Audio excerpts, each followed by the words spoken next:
Marc Marquez sebut MotoGP kini berubah menjadi Ducati Cup. Banyaknya motor yang diturunkan Ducati musim ini telah membuat kejuaraan dunia MotoGP seperti arena pertarungan antar desmose di GP. Hal itu diungkapkan oleh Marc Marquez.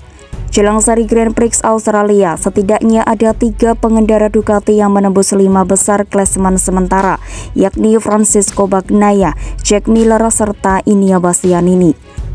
2 lainnya diisi pembalap Yamaha sekaligus juara dunia bertahan Fabio Quartararo dan rider Aprilia Alex Espargaro yang dipersenjatai RSGP. Dengan selisih 40 poin, maka ada 5 pembalap yang secara matematis bisa menjadi kampiun MotoGP 2022. Akan tetapi, dalam hal ini Ducati jelas unggul dibandingkan dengan Yamaha atau Aprilia. Setelah aksi Johan Zarco yang tidak menyalip Bagnaia di Buriram, padahal pilot Pramac Racing itu punya kesempatan lebih, memunculkan dugaan bahwa skuad Borgo Panigale bakal menerapkan factory order lagi di Phillip Island. Marquez pun meyakini kekuatan 8 motor yang dimiliki Ducati adalah sesuatu yang seharusnya bisa dimanfaatkan, terutama demi mewujudkan ambisi pabrikan Bologna untuk menjegal langkah Quartararo pada tahun ini. Benar, Zarco datang sangat-sangat kencang. Dia menyalip saya dan kemudian tertinggal di belakang Pecco, kata Marquez saat ditanya soal factory order dalam Ducati. Itu normal bahwa Ducati akan melakukan factory order. Ducati belum memenangi kejuaraan dunia pembalap sejak 2007 dan itu normal. Ini seperti Ducati Cup karena mereka di depan berkali-kali sehingga mereka harus mengambil keuntungan dari ini. Mereka punya motor terbaik di grid. Jadi semua pembalap ada di depan. Mereka perlu menggunakan kekuatan itu untuk memenangi kejuaraan dan saya yakin mereka akan menggunakannya jika apa yang dikatakan Zarco benar. Kendati ada 3 pengendara Desmose DJ yang berpeluang secara matematis, tak sedikit pihak yang menilai bahwa Ducati harus memprioritaskan Francesco Bagnaia.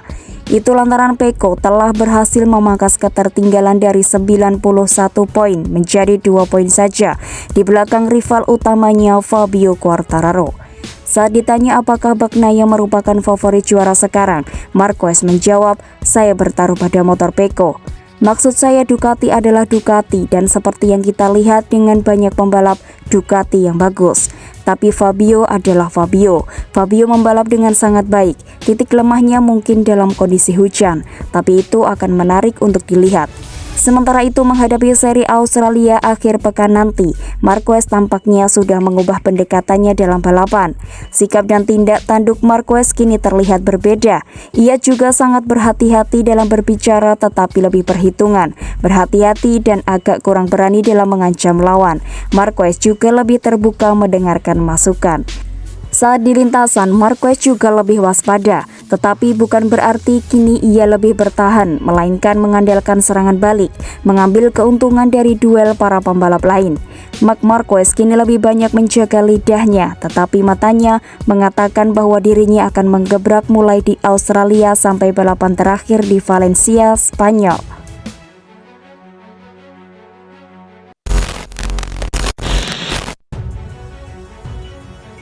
Pembalap Ducati Lenovo Team Francesco Bagnaia tak ingin membuat kesalahan dalam 3 seri terakhir yang bisa menggagalkan peluangnya untuk menjadi juara dunia MotoGP 2022. Rasanya tidak ada yang mengira bahwa Bagnaia akan mampu memangkas selisih poin dari Fabio Quartararo. Sempat terpaut jauh sampai 91 poin, Pecco kini membayangi El Diablo dengan jarak 2 poin saja. Situasi ini tentunya membuat kubu Ducati pasang kewaspadaan tingkat tinggi. Sebuah instruksi khusus bahkan dikirimkan ke seluruh penunggang Desmose di GP agar tak terlalu keras saat berduel melawan Bagnaia. Terlepas dari pesan Ducati tersebut, satu hal yang perlu dicermati adalah kecenderungan Pecco untuk melakukan kesalahan, terutama ketika posisinya dalam tekanan. Itu terlihat jelas saat di Motegi lalu. Jatuh saat mengejar Quartararo mengingatkan betul akan kesalahan serupa Bagnaia ketika tersungkur pada balapan Misano 2021. Italiano tersebut kemudian mengulanginya lagi dalam seri Le Mans. Yang pasti sekarang kami akan lebih intens, tutur pembalap bernomor 63 itu kepada MotoGP.com usai Grand Prix di Thailand. Beberapa balapan terakhir ini saya harus sangat-sangat cerdas dan pintar dalam semua situasi, karena saya kira potensi kami sangat tinggi. Saya tidak perlu melakukan kesalahan seperti Jepang atau seperti yang saya lakukan sebelum libur musim panas. Jadi saya bakal mencoba cerdas, berusaha memahami setiap situasi, tambah Bagnaia. Phillip Island bersiap menjamu rombongan pembalap dan tim MotoGP untuk putaran GP Australia. Kala melakoni debut pada tahun 2019, Bagnaia berhasil mengklaim finish keempat. Sebaliknya, sang rival Quartararo alami DNF. Namun karakteristik dan layout sirkuit cenderung menguntungkan Yamaha. Ini berarti Quartararo punya peluang besar untuk menjauh dari kejaran Bagnaia. Walau demikian, bukan itu yang dikhawatirkan oleh Pecco. Sama seperti Jepang, lantaran faktor balapan digelar jelang akhir musim, cuaca di Australia kerap diganggu hujan deras. Perubahan trek kering ke basah atau sebaliknya sudah pasti merupakan hal yang patut diperhatikan. Kami sudah tahu bahwa di Australia perkiraan cuaca bisa sangat dingin, sehingga kami harus beradaptasi.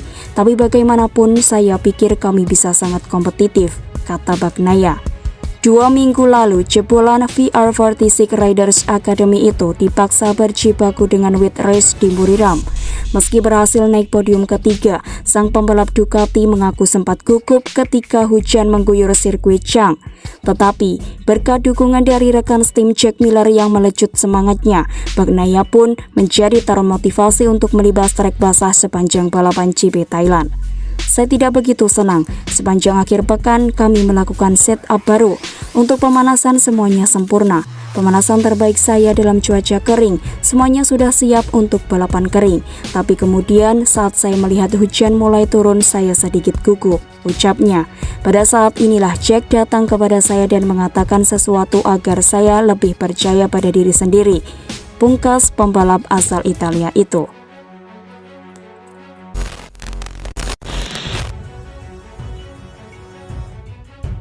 Fabio Quartararo bungkam, Yamaha dilanda frustasi.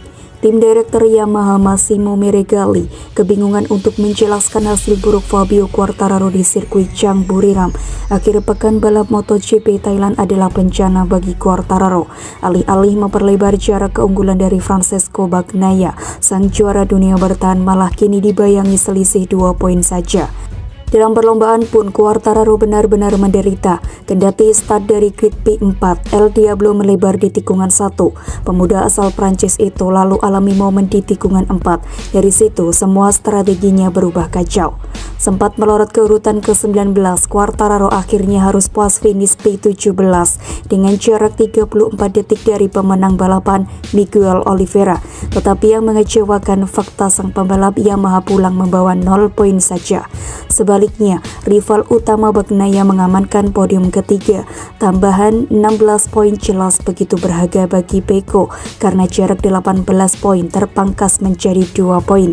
Ini bisa dijadikan momentum untuk hadapi MotoGP Australia. Usai balapan, Quartararo menolak berbicara dengan media. Meregali bahkan mengaku bahwa Yamaha juga belum bertemu empat mata dengan Quartararo guna membahas secara spesifik akar permasalahan dari kinerja buruk di Buriram. Seperti yang bisa kami bayangkan, itu bukanlah situasi yang benar-benar ingin saya hadapi. Kami tidak berbicara dengan Fabio setelah balapan. Dia mungkin benar-benar kecewa dan frustasi. Dia langsung pergi ke kantornya untuk menenangkan diri, tutur Meregali. Ini juga sulit bagi kami untuk menilai sampai kami berbicara dengannya. Kami benar-benar berbicara dengan dia untuk memeriksa data dan melihat apakah itu cocok, dan itu sangat sulit untuk dipahami. Meregali mengatakan minimnya track time dalam kondisi basah disinyalir sebagai kesulitan yang dialami Quartararo saat menghadapi wet race MotoGP Thailand. Tapi muncul pertanyaan, kenapa Quartararo bisa podium kedua ketika juga menjalani balapan basah? Meregali pun menyebut level grip lintasan menjadi faktor pembeda. Yang pasti, untuk semua orang balapan ini adalah pertaruhan, karena kami menjalani semua sesi dalam kondisi kering, tetapi ketika balapan justru trek menjadi basah. Namun kami melakukan hal yang sama di Indonesia, dan di sana kami tampil sangat baik. Di sini adalah kebalikannya. Sangat tidak jelas alasannya, kami butuh waktu untuk memahaminya. Pertama-tama, kami perlu berbicara dengannya.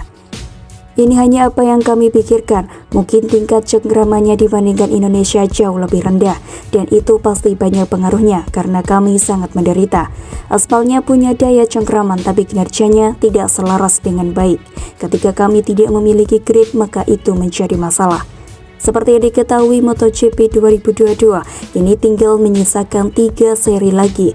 2 pekan ke depan, rombongan pedok Grand Prix bakal menyambangi Phillip Island, dilanjutkan ke Sepang dan Valencia sebagai putaran pemungkas. Dengan jarak yang sangat tipis antara Quartararo dengan Bagnaia, Yamaha pun bersiap mengaktifkan mode serangan guna merengkuh gelar juara dunia. Salah satu hal bagus dari Fabio adalah begitu dia kecewa dan tidak lama kemudian dia kembali normal. Fokus pada balapan berikutnya, kata Meregali.